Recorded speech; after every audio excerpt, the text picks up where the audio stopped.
Hi guys, welcome to MBeat classes. और आज की इस वीडियो में हम देखेंगे पृथ्वी की उत्पत्ति और संकल्पनाओं के बारे में। ठीक है, तो स्टार्टिंग में क्या होता था, जब मतलब बहुत शुरुआत में अलग अलग विद्वानों ने अलग अलग अपने विचार दिए थे इसके संबंध में। ठीक है, पर एक विद्वान ऐसे थे, कास्ते द बफन नाम था उनका, फ्रांसीसी विद्वान थे। ठीक है, उन्होंने 1974 में पृथ्वी की तर्कपूर्ण संकल्पना दी थी। ठीक है, इनका नाम क्या था? कास्ते द बफन। कास्ते द बफन, ठीक है, फ्रांसीसी थे। इन्होंने 1974 में दिया था पृथ्वी की तर्कपूर्ण परिकल्पना संकल्पना। ठीक है, अब क्या है, जो वर्तमान में आजकल दो विचार, मतलब जो दो मत हैं वो ज़्यादा प्रचलित हैं। उसमें से सबसे पहला मत है मतलब वो है अद्वैतवादी संकल्पना। अद्वैतवादी संकल्पना, इसी को हम बोलेंगे एक तारा सिद्धांत, और इसी को इंग्लिश में बोलते हैं मोनिस्टिक हाइपोथेसिस। ठीक है, तो इसमें अद्वैतवादी सिद्धांत में दो सिद्धांत इम्पोर्टेंट है। ठीक है, एक तो लाप्लास का निहारिका सिद्धांत, और दूसरा है कांट का है वायवीय राशि परिकल्पना या गैसीय परिकल्पना कह सकते हैं। ठीक है, तो हम सबसे पहले देखेंगे कांट के सिद्धांत को। ठीक है, तो इसमें कांट का पहला सिद्धांत है वायवीय राशि संकल्पना या गैसीय सिद्धांत।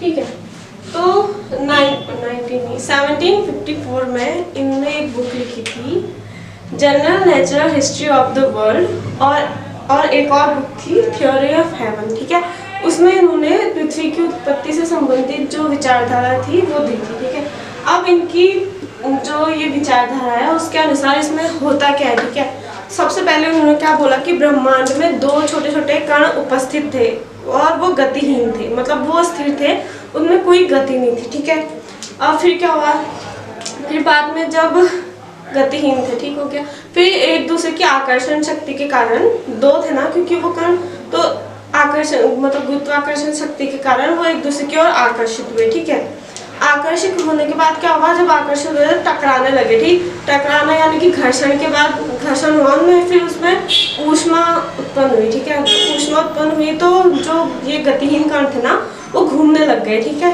फिर घूमने लगे तो उसके बाद क्या हुआ, जो इनका अपकेंद्रीय बल था, यानी कि केंद्र से बाहर की ओर लगने वाला बल जो था, अपकेंद्रीय बल, वो ज़्यादा हुआ।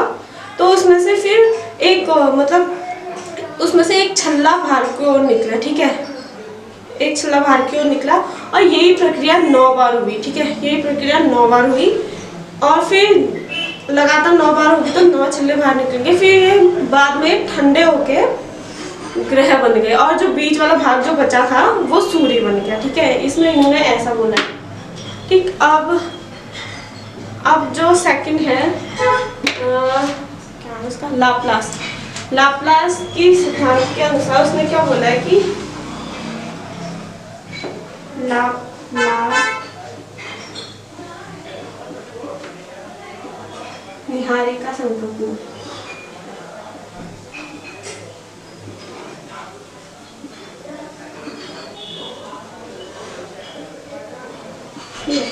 अब लाप्लास की निहारिका परिकल्पना या संकल्पना, अब निहारिका क्या होता है? ठीक है, अब जो निहारिका है वो गैस, मतलब वो जहाँ तारों का निर्माण होता है उस जगह को हम निहारिका बोलते हैं। ठीक है, गैसों का एक बादल होता है, वहाँ तारों का निर्माण होता है। ठीक है, तो लाप्लास ने अपनी निहारिका संकल्पना में क्या बोला था? लाप्लास ने अपनी निहारिका संकल्पना में बोला था कि एक हमारे पास एक निहारिका पहले से ही मौजूद थी, और वो गर्म भी थी, तप्त और गतिशील अवस्था में थी, यानी कि वो बहुत गर्म थी और वो गति भी कर रही थी। ठीक है, यानी कि जैसे कि ये हो गया निहारिका हमारा।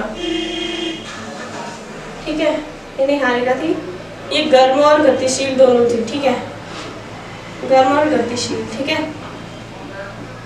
अब क्या हुआ, समय के साथ साथ उसका जब टेम्परेचर घटा, तापमान घटा, तो ये जो निहारिका थी सिकुड़ने लग गई, ठीक है, सिकुड़ी है, टेम्परेचर कम होगा तो ये थोड़ा सिकुड़ेगी, ठीक है। अब सिकुड़ी तो इसमें से एक छल्ला, इसमें से सिर्फ एक छल्ला बाहर को आया, ठीक है, एक छल्ला इसमें से बाहर को आया, और वही बाद में ठंडा होके, नहीं मतलब वही एक छल्ला बाहर को आया, ठीक है, और यही अलग अलग टुकड़ों में विभाजित होके ग्रह और उपग्रह बन गए। अब जो दूसरा है, पहला तो था अद्वैतवादी संकल्पना, अब दूसरा है द्वैतवादी सिद्धांत, ठीक है, या इसको हम बोलेंगे दो तारा सिद्धांत।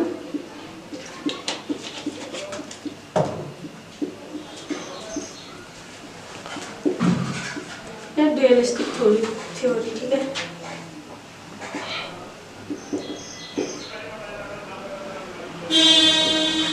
हो गया। अब इसमें क्या होता है, दो तारा सिद्धांत में, जैसे एक तारा सिद्धांत में होता था कि हाँ भाई जो इनकी उत्पत्ति हुई है एक तारे से मानी गई है, ठीक है। अब इसमें द्वैतवादी में माना जाता है कि इनकी जो उत्पत्ति है वो दो तारों से हुई है, इसीलिए इसको बी पैरेंटल थ्योरी भी बोलते हैं, बी पैरेंटल थ्योरी, ठीक है। अब इसमें सबसे पहले आता है चैम्बरलिन और मोल्टन की ग्रहाणु परिकल्पना, ठीक है, चैम्बरलिन और मोल्टन की ग्रहाणु परिकल्पना,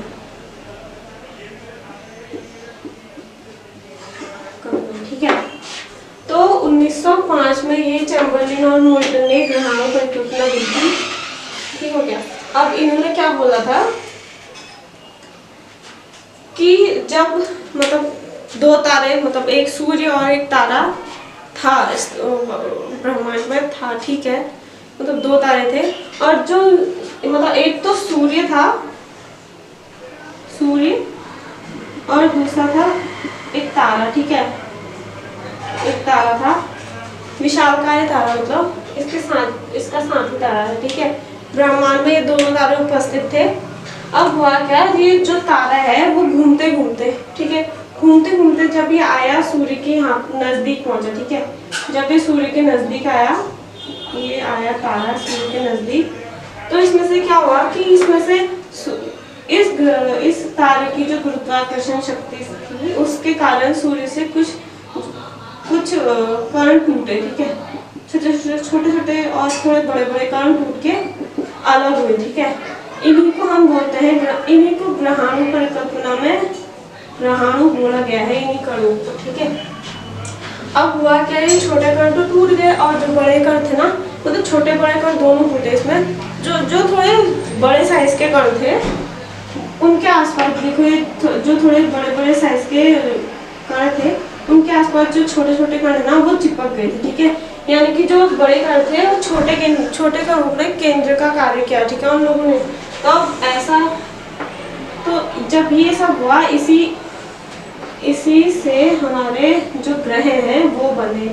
ये ऐसा चैम्बरलिन और मोल्टन की परिकल्पना में बोला गया है, ठीक है। उन्हें क्या बोला कि जब क्या था, एक सूर्य था और एक उसका साथी विशालकाय तारा था, ठीक है।